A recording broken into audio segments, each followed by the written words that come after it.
Okay, seeds of change, new moon, this annular solar eclipse.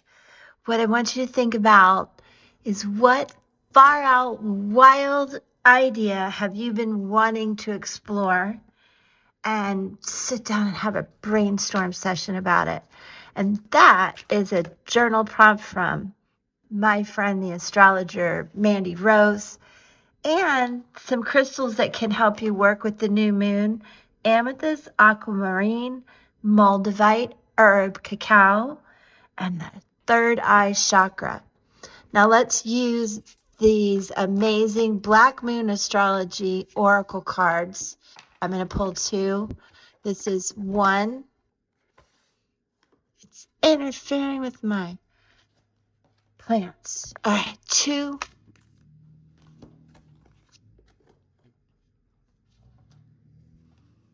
And three.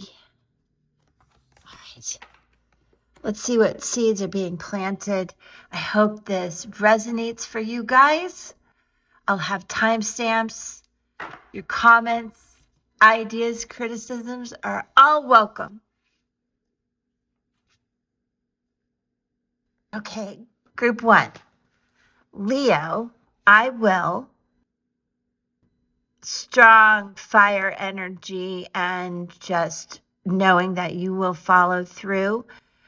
I love the 17 there and the concept of 8 and being a visionary right now, imagining what it is you need to do to grow. What is it? Where is it? 6th house energy, your routines. And this actually corresponds to the 7 of Pentacles. So think about what you're doing. Is the juice worth the squeeze? Because what you really are going for requires a lot of passion on the daily. And it's going to require focus and attention to the details rather than a larger picture. But it's about being dedicated and really to yourself and what you want. It can relate to work, why and what you're working on, certainly responsibility and duty, and it's about following through. And it's not the easiest time, perhaps, for some of you who are resonating with this, but don't be overcritical of yourselves and be aware of people who are being critical of you and what you need to clear up. And think about what has kind of become unhinged or off track in your daily life and how you need to address that. Because really doing the right thing at the right time, efficiency right now, organization and focus will help. And if you're talking about your health, it's important because this does relate to your physical body and nurturing yourself. And it also relates to learning more and putting the work in towards the book work, the studying, writing, editing again, that kind of detail. Forming plans now too would be really important. Okay, let's go to 2. And 2.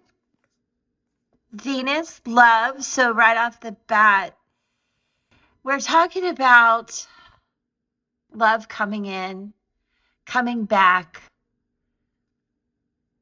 If you're not interested in that, self-care, nurturing, that Empress energy around you and sharing that with people in your life. But let's see, air element, communicating. So definitely getting into that space of love coming from the heart, but talking about, especially in partnerships, what you really want and need Venus also does relate to money. So there's an element here of needing to talk about how you work together on money and all the stuff that comes with talking about money with your partner and bringing some balance to that. But also, I would say that when you have these cards in a reading, it's a time where you could be flirty and attractive and beautiful, and romance could be at play. And hopefully after Valentine's Day, you're filled with blessings and maybe a new relationship beginning. And sometimes it's about the fun things in life too, going to the movies, having your hair done, concerts, dance recitals in your family, crafts, fashion, all those things. And if you're going to court or dealing with legal matters, this is a good omen for you to finally get to speak your truth and really settle a dispute, but you're going to have to communicate about that. And I would say also that it's important to really get in touch with your heart, what makes you feel comfortable. Some of you may get money coming in, checks in the mail, gifts, jewelry. I want to know about it. And just feeling love and being admired, and feel that Empress energy around you and communicate all that love. That's really cool. Really cool. Just coming off the Valentine's energy, even though it's a Hallmark holiday. I love that. Now, 3, earth element stability. Look at that. Okay, let's ground ourselves. Sometimes air energy can get us too much in our head, and this is grounding, trusting your intuition. In the 11th house of friends. Look at that, 35, 38. Wow. So I know there's been a lot of change, seasons and reasons with relationships, partnerships, friendships, co-workers. This can have a lot to do even with just your friends, as it says. So I would think about what has transformed and why, who brings balance and stability into your life. And that theme of seasons and reasons is important because there is a lot of fog and confusion over this, I think, deep in your heart, and understandably. This has to do too with coming out of that confusion and finding the stability that you've been looking for, where that has to do more with movement and travel.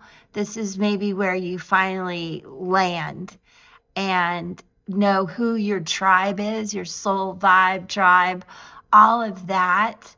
So it is, where are you going to go and plant new seeds and find new friends? That's never easy. But this does correspond to the Ace of Pentacles. So it is embracing these new beginnings and finding clarity in that, accepting the responsibility, becoming organized as well, so that you can go ahead and embrace these new beginnings. Being orderly and organized and ambitious, and really learning to trust also is important when you see these cards. Okay.